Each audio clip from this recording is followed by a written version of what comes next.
There is a new long-term treatment for sickle cell disorder involving gene therapy, and these are the steps that it will follow. There will be a functional gene from a beta polypeptide that will be isolated. They will make many copies of this polypeptide. Then the polypeptide gene would be inserted into a virus.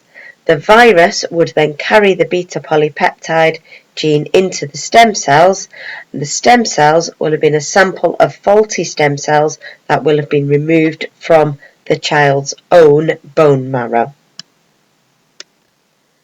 Once the virus has carried the beta polypeptide gene into those stem cells, then it will be genetically modified stem cells that will be injected back into the child.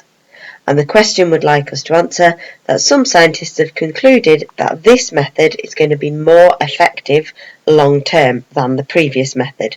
Use all the information provided to evaluate this conclusion.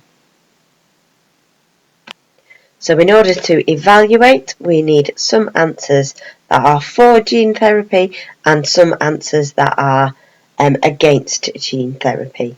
So we've got the idea that with gene therapy there's no destruction of bone marrow or no destruction of the stem cells, which there is previously in the other method.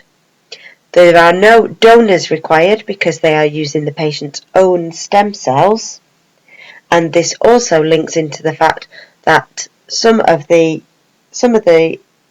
patients or the sufferers may not have any siblings in order for them to be their donors. So donors aren't required.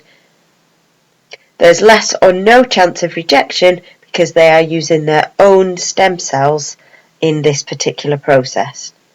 The idea of going against gene therapy, they are still producing the sickle-celled red blood cells or the faulty red blood cells.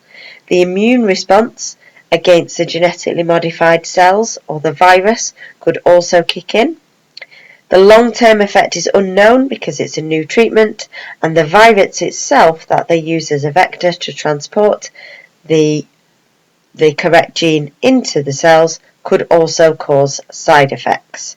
The idea it could cause problems or risks because they're using a virus is also acceptable.